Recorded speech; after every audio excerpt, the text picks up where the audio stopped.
My name's Miguel Lopez, born in Redwood City, California. I want to tell you a story. Stephan Curry was born in Akron, Ohio. His father worked in nearby Cleveland at the time, but his job soon moved him out to North Carolina, where Steph would spend the majority of his youth before making it into the NBA. In 2015, he and his teammate, Klay Thompson, collectively known as the Splash Brothers, led the Golden State Warriors to their first championship in 40 years against the Cleveland Cavaliers, the team Steph's father had played for when he was born. The Cavs were led by LeBron James, Kevin Love, and Kyrie Irving, then known as the Big Three. Kevin probably never expected to see any of the kids from his Little League days after high school, so it was probably a shock to see Klay, his former teammate from the Lake Oswego Lakers, step out onto the court. Kev's the big kid in the corner there. But I'm sure Klay was more preoccupied with how his brother, Michael, was doing in the Warriors' minor league team, the Santa Cruz Warriors, without the presence of his partner, Seth Curry, who plays the same position as his brother, Steph. At the end of the finals, both sets of Warriors walked away with the trophy, and LeBron James left with a career-defining rivalry with a man from his hometown of Akron, Ohio. It's easy to make up stories like these. People get paid to do it 7 days a week, and I gladly watch the shows where they do. I always find connections just like this by blazing through the internet on a Wikipedia spree. One thing leads to another thing, which leads to you reading the article for Topo Gigio, the Italian mouse puppet. Things that make me think about the way that everything around me is connected. And, those connections may or may not be bullshit, but they always feel like they must mean something. Mark Twain was born right after Halley's Comet was in the sky, and he died the day after it came back, 75 years later. Does that mean anything? I don't know. Probably not. It's just a big dumb rock in the sky. Does it matter that a pair of brothers from basketball legacies ended up on the same teams? Does it matter that two people were on the same Little League team? Does it matter that someone from your hometown who was born 4 years before you in a different room in a different hospital under a totally different set of circumstances has the same job as you now? Why did I even mention Kyrie Irving? Kyrie Irving is a professional basketball player, actor, and Bob Ross underwear salesman.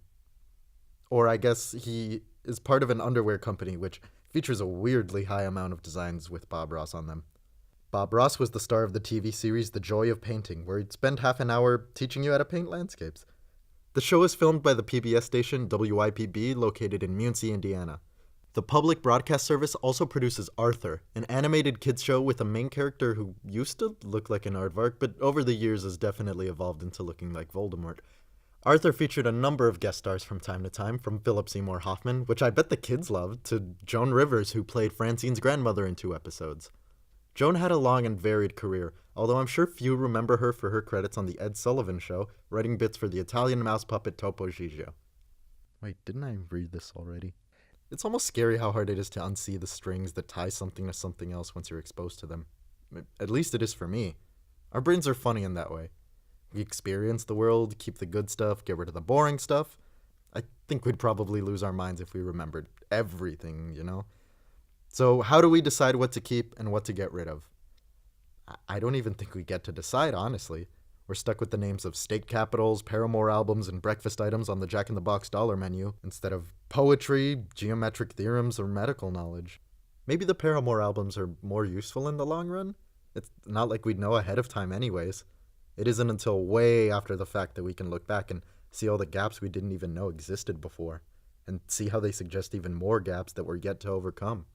It can make you feel kind of small sometimes, to be up against the sheer numerical size of the world around you.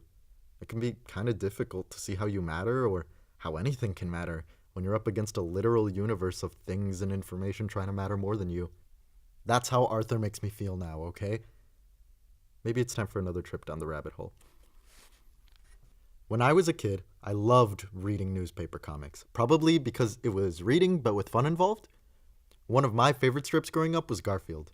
I'd go to the library and check out the published collections of the comic with hilarious names such as Garfield Eats Crow or Garfield at Large. These books were a huge part of my childhood, and they made me want to grow up to be a cartoonist. They're at least part of the reason I'm any sort of artist today. Jim Davis, the creator of Garfield, based the strip on his hometown of Muncie, Indiana, the city where Bob Ross's Joy of Painting was filmed. Bob Ross's particular style of painting was known by the Italian art tradition as alla prima, or first attempt. It involves painting nonstop, putting wet paint over wet paint until you have a completed image. Bob learned this technique from Bill Alexander, who he pays tribute to in an early episode of the show. Bill didn't really appreciate the shout-out. He thought that Bob was just profiting off of the technique that he invented. Of course, he didn't invent it. Tons of artists have worked wet on wet over the years, from Diego Velázquez to Natalie Italiano to the Pont Aven School. Artists of the Pont Aven School were characterized by how they drew on the natural beauty of Pont Aven, the place where these artists came to find their voice. Pont Aven is a part of the Brittany region of France, which over the years has been ruled by the Gauls, the Romans, the Celts, and now the French. But nowadays, the region remains pretty faithful to its roots, and most of the population considers itself to be equally French and Breton. In the 60s and 70s, bilingual schools began popping up, hoping to keep the region's culture intact. But headlines in 1970s Brittany were also gripped by the Amoco Cadiz oil spill, the largest oil spill of its time, on March 16, 1978. But this wasn't the end of pollution problems in Brittany, because for almost 35 years, novelty Garfield phones have been washing out onto the beaches. For the longest time, nobody knew where they were coming from, till earlier this year, when journalists confirmed that a shipping container got under the rocks and that the tides were pulling pieces of 1980s Garfield phones onto the nearby shores. You see, Jim Davis didn't come up with Garfield to tell lasagna jokes. He came up with Garfield as the perfect merchandising vehicle.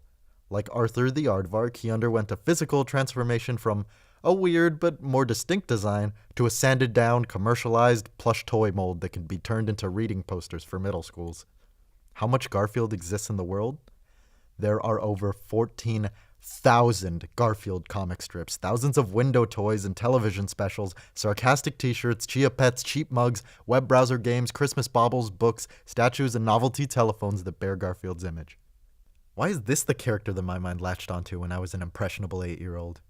Was the beginning of my artist origin story a trick played on me by some marketing genius from Indiana? Obviously, I have trouble letting go of things sometimes. But the thing that really struck me once my Garfield-induced existential panic was over is that the shipping container full of Garfield phones is stuck under the rocks. We know it's there and we know it's a problem, but besides picking up the phones as they wash up, there isn't really anything anyone can do about it. And since the phones are all made of plastic, they'll probably still be floating around well after you and I are gone. An ocean full of Garfields.